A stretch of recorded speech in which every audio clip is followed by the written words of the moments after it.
Okay, howdy folks. So today I'm going to be replacing a stator and a regulator. There's a new regulator and a new stator. Goes on the Kohler V-twins. I've taken off all the covers, as you can see, the carby and main cover. I've removed the flywheel. Sometimes just a simple little flywheel puller, give it a couple of cracks around where the keyway is. You see the key there, usually frees it up. Remove the coils just to let them hang there. Just a little quick tip, I always try and put the screws back into the spots that they came out of, as long as you're not going to damage them. Can help to remember where they go, otherwise you get this and can turn out sometimes to be a mess. Try and keep them all together like that, blah blah blah. So these ones come with a little few instructions on how to do the earth strap. So obviously this one wasn't charging, as you can see they put a new battery in it. This is off a chipper shredder, Bandit chipper shredder.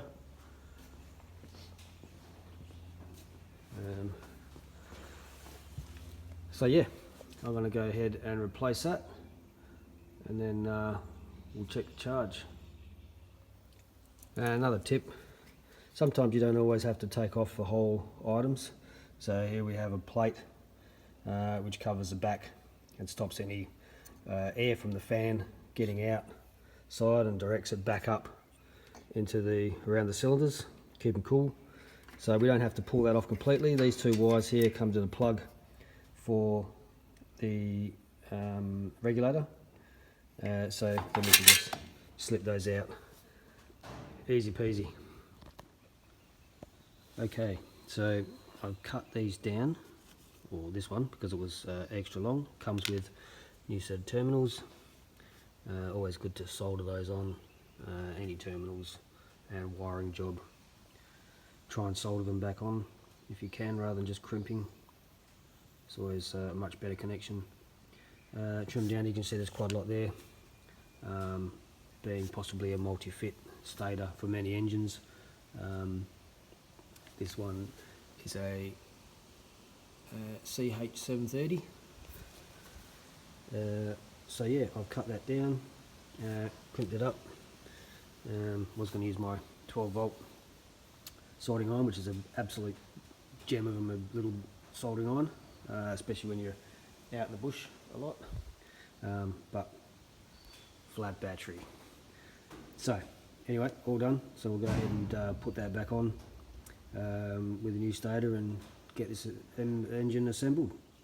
Okay, so people always ask about getting these clips in and out, and there's many different types. These ones are fairly straightforward. They've got a little tab on there, I don't know if you can see that, little locking tab. So you can see the two different sections of the plug. Let's see, they go up the other way. So when you're getting these out, you can just get a screwdriver, down in here, and what you're inevitably doing is pushing the tab down and then pull it out. So these ones push up till you can usually hear a click. There we go. And then up to the other one. And that's it. And you can see in there ready to go for the new stator. Okay, so put the flywheel back on. As I said, just make sure these are okay, not cracked or damaged magnets. I have seen them lose their magnetic force, if you like, mainly on the ignition side. these ones, little ones here, the coils. But I have seen these broken as well. There's a lot of force on this chipper shredder, big massive impeller which drives direct off the engine, so yeah, there's a lot of force on these. So I've installed a new stator, the wiring, and we're going to put the flywheel back on. Don't put anything on there, on the key, on the shaft or anything like that. Just clean that stuff up here.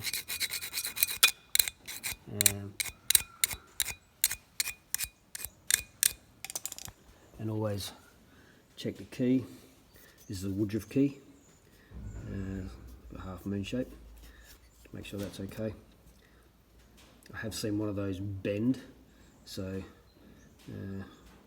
it basically shifted but hadn't actually torn off, but then consequently changed the ignition timing for the coils. So just have a look at it, make sure it's alright. Don't put anything on there, don't put any Loctite or any grease or anything like that. Needs to be dry.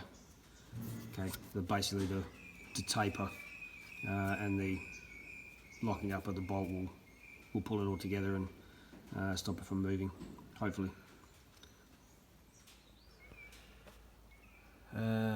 Again, don't really need to put anything on the bolt as far as Loctite goes. There probably is a torque setting. Just check the manual if you've got one. A couple of duggas is usually sufficient. I'll probably get told otherwise, but I've never had one come off yet, so yeah. Alright, coil air gap tool. I think it's a Brigden Stratton. I've had it for 25 years. I've lost it and found it numerous times. Fantastic if you can get one. Saves using your feeler gauges.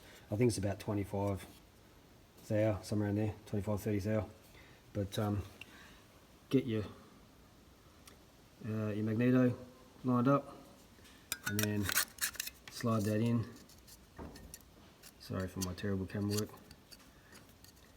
Obviously get it lined up the best you can so it's even across the board.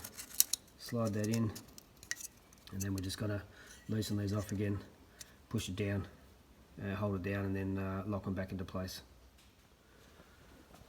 And there we are, less than 30 seconds later, 2 adjusted coils.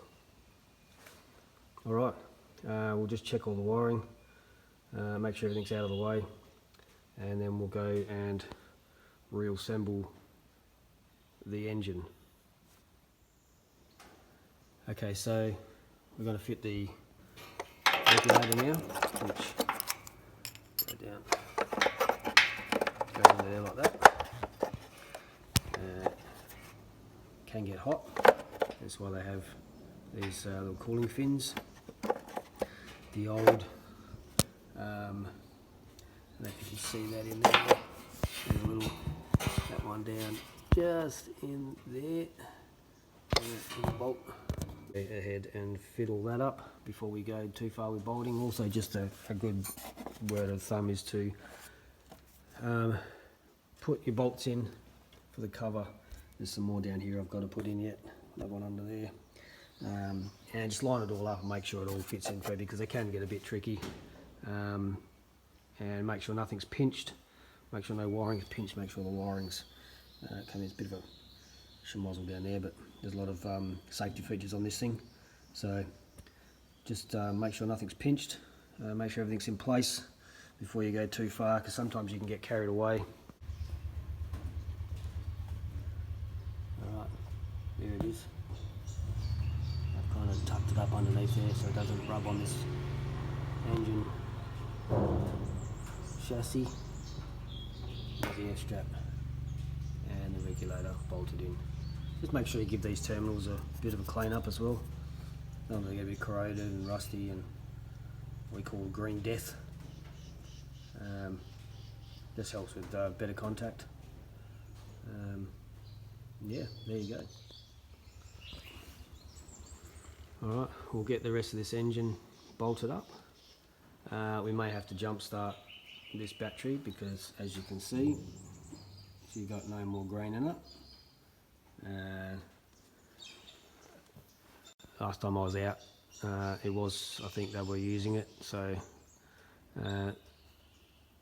unfortunately only a few starts is going to drain the battery, especially a machine like this which has got a big impeller all in through here, drive motors running off this little Kohler engine.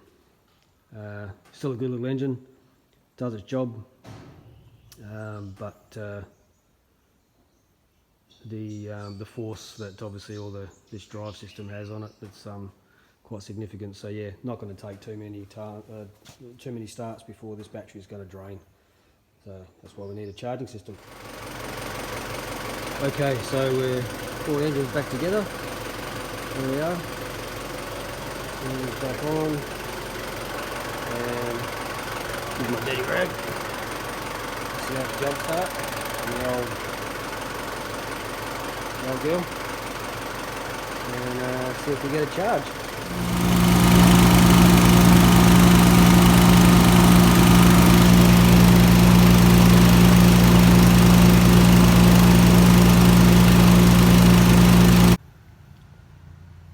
Alright, there we have it, folks. Battery is on charge for the customer, just so I don't walk in the walkway. Just place to go through and just check, make sure that you've done everything up, make sure everything's tight. You know, if it's your own machine and you bugger something, well, you bugger it. Not much you can do about it, you just get on with it and get it sorted. But when it's a customer's machine, then it's always it's not nice to have to go back out and sort it out for them, and make sure you look a bit foolish. So make sure your screws are tightened up. Remember that one down there, ones that you can't see are always the hardest. I'm not going to touch any of this wiring because it's all okay, although it does look a bit yucky. I'm going to tidy it up for them and just put some cable ties around it, and just make sure that there's nothing exposed. You know, don't want to be going out and using this machine and not having any issues. So yeah, I'll go ahead and do that for them. You know, I'm going to also just check the oils and whatnot and just make sure they're all okay.